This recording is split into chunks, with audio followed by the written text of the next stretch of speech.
Hey YouTube, this is SensaSean reporting in for a new video. Today we're going to be reviewing a brand new locomotive. Well, it's not really brand new, but it's new to me.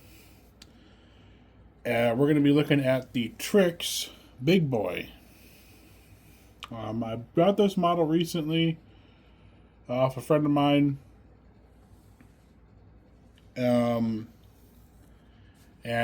I gotta say, I am pleasantly surprised by how much this thing weighs. It's a full die-cast model, so it'll pull everything that I put behind it. It is a monster. So this is representing the Big Boy class, the 4000 class, the first production Big Boy class of 4019. This is with the experimental smoke deflectors on the side. And right out the gate, this looks like a pretty accurate model. From everything that I can tell, I mean, the tender between the gap between cab and tender, I mean, it could be a bit closer, but for this being able to run on 15-inch gauge curves, it ain't bad. Lot better than the MTHs. A lot better. This also weighs quite a bit more than the MTH Big Boy. By a lot. And it weighs significantly more than the Genesis Big Boy, which I believe I put out a review of that 4 years ago today. Pardon me.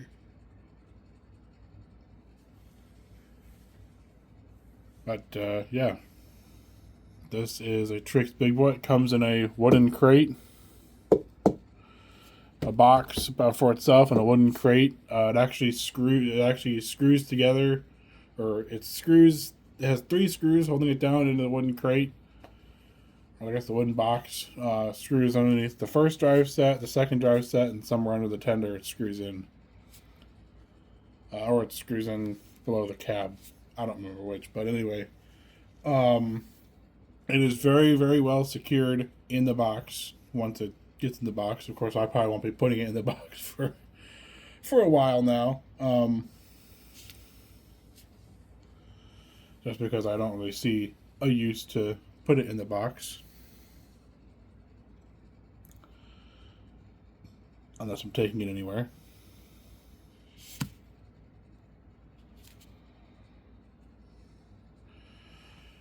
Let's see. Well, the tender is also completely die cast. Again, unlike most of the other models that have big boys, I guess they didn't manufacture that have big boys. 4019, the Trix Big Boys anyway, they're all die cast.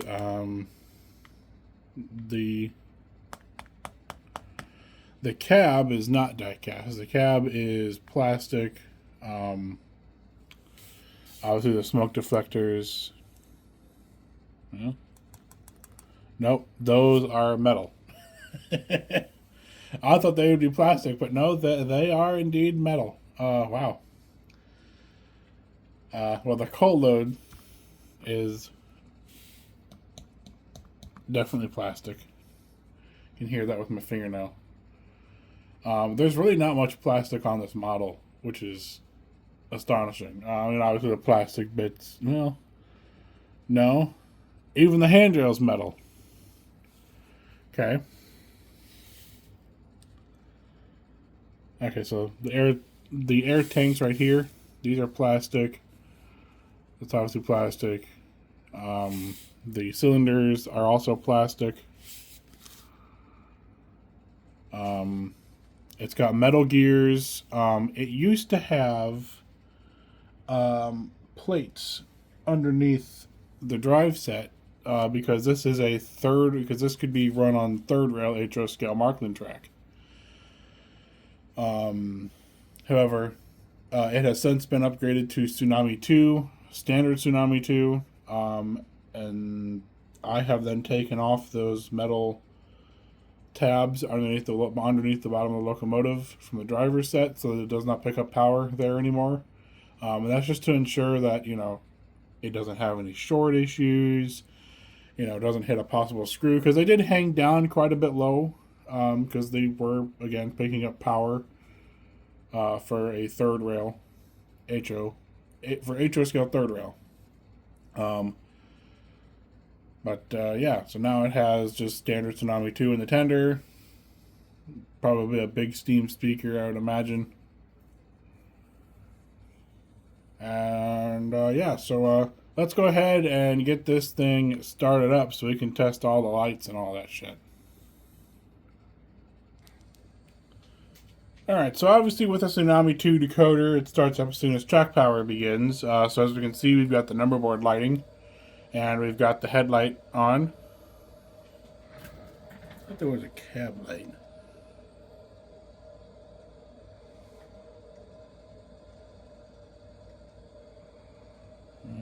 Is there? No, I don't think there is. I don't think there's a cab light, not in this one anyway. And then obviously it has a, you know, reverse light and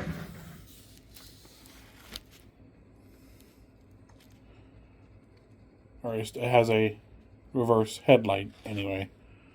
I'm not sure. I haven't figured out how to turn on the red LED light up at the top, which is no big deal because mainly I'm going to be running it forward anyway.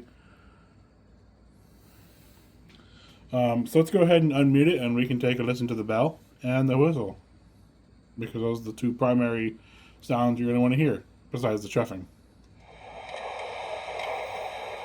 Obviously we can hear the dynamo on the air pump.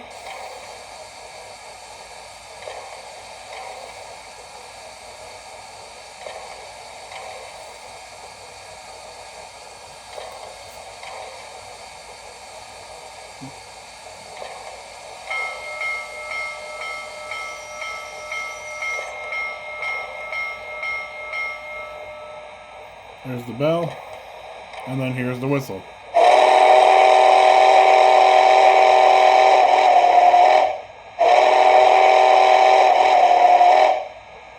Obviously, there's the same ending for everything, which is okay. It's not like really the greatest for sound. I mean, I like it. Don't get me wrong. I love it, but I wish I could, you know, have a little more play to it, to where I could, you know, maybe change the ending on a little bit, depending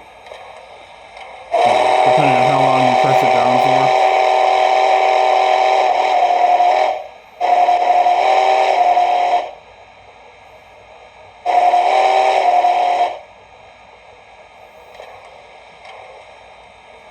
You know, and supposedly that short whistle,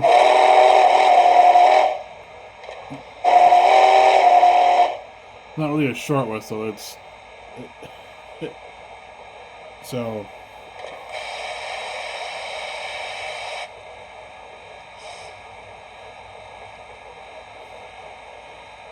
I don't know. I mean, don't get me wrong, I like the sound. It sounds nice.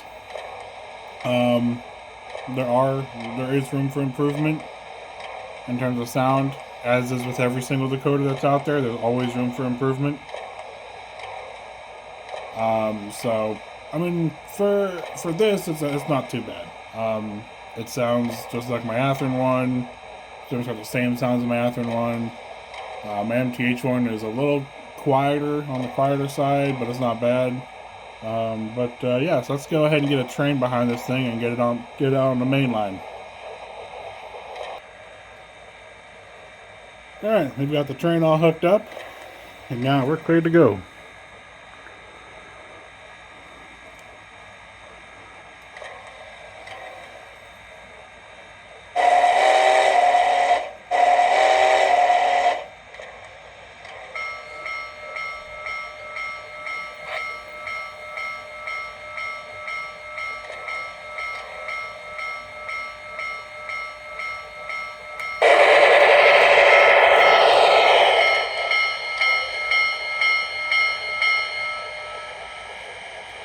It's not how I wanted to start it out, so Let me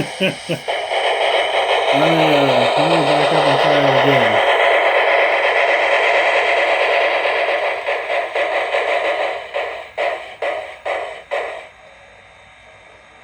Alright, let's go again.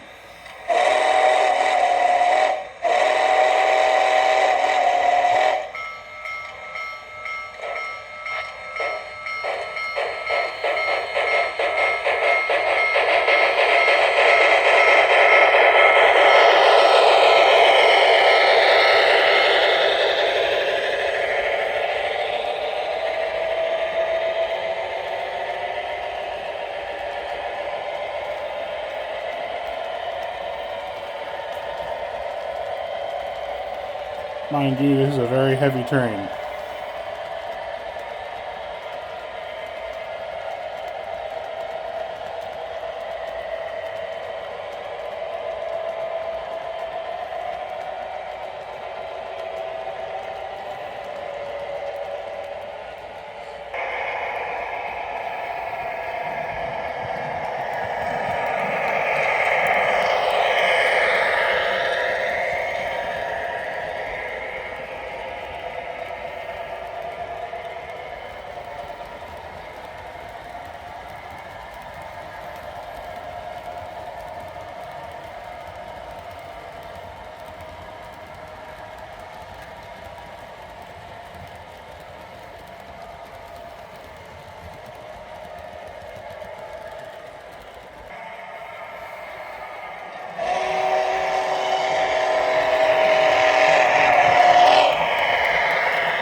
So there's the Genesis version, and there's the Trix version. Side by side, I mean, they don't look too bad sitting side by side. I will say though, the Trix one is definitely outperforms the Genesis by a long shot. I'm gonna go ahead and mute these two.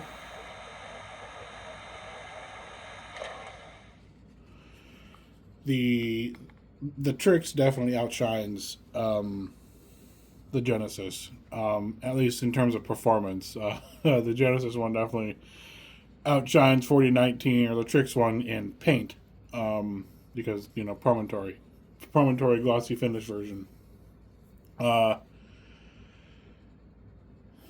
In terms of looks, I mean, it's really not a night and day difference.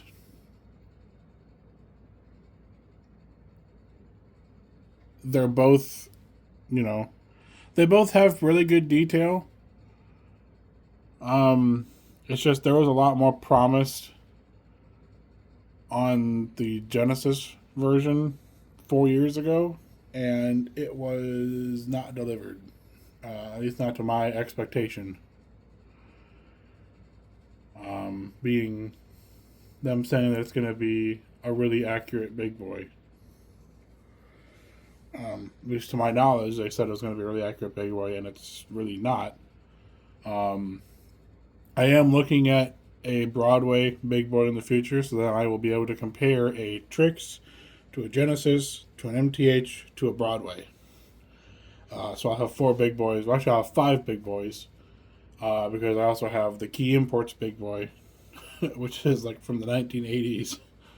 I really can't compare that to anything modern because it doesn't have, it's from the 1980s. You can't compare it. However, it is brass, so it is the only one where the rear set of drivers is locked. Like it's actually locked. And that's what I kind of wish that they would do on some of these higher end models, is they'd give us the option to lock the rear drive set, so that we get a more accurate representation of articulation, kind of like what Intermountain did with their AC12s. But I do understand that, they do want to be able to appeal to everybody. So to have it locked would be to basically tell the people that can't have locked drive sets, shoo or whatever.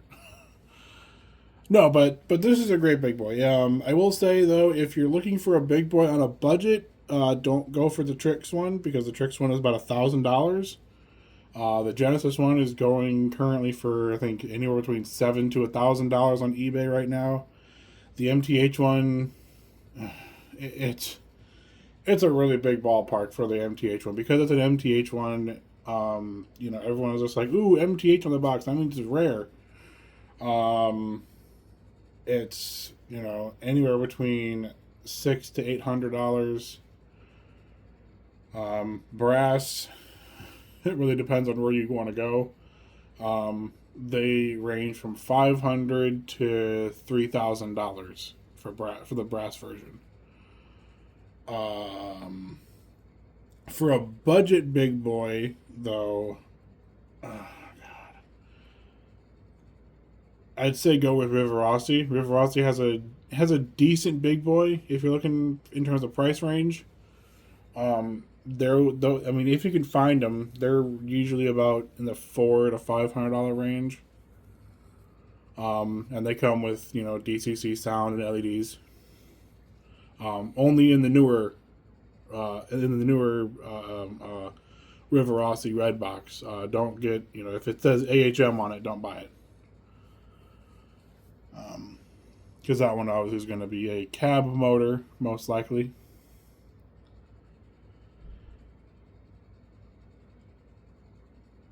But no, other than that, you guys just saw how 4019 performed, and besides one little hiccup, and that was just from,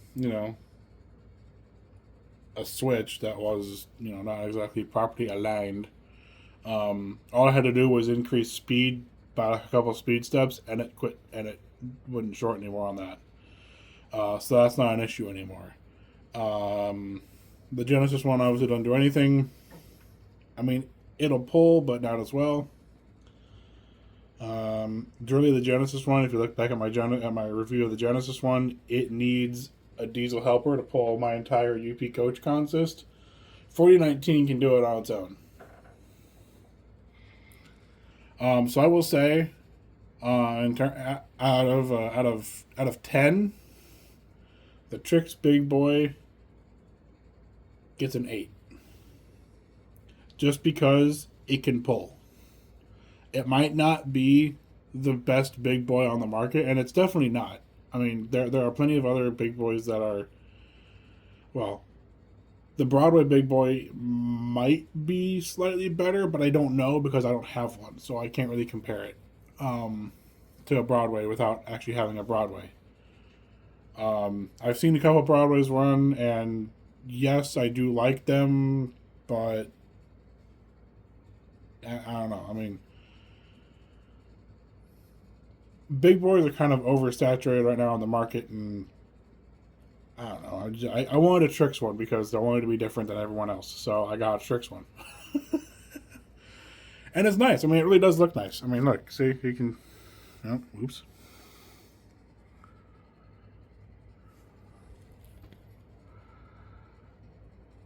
I'll let y'all decide what looks nicer. The Trix or the Genesis. Those are the options. Trix or Genesis.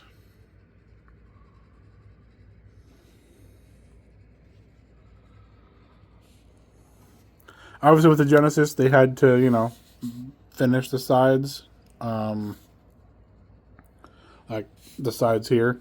With the Trix, they could essentially get away with not doing everything underneath here. But they chose to do everything underneath there. So that's cool in my eyes. But yeah, no, I mean, I really do like the Trix Big Boy. I think it's great. As it was rolling up here, it lost its train going over a switch. I'm just like, whatever. That primarily, though, that issue is primarily to do with how they have their rear coupler designed. There's a lot of play and a lot of movement with that coupler. So I might look at redoing that and making it a solid coupler mount versus flexible like that. Because frankly, I don't want it to be flexible. I want it to be a solid mount because I've got, you know, some hills. And this is my only gripe with this entire locomotive is the coupler is the weakest link. Despite it being a metal KD5, it is the weakest link on the entire locomotive. Just because I can do this. That is no bueno.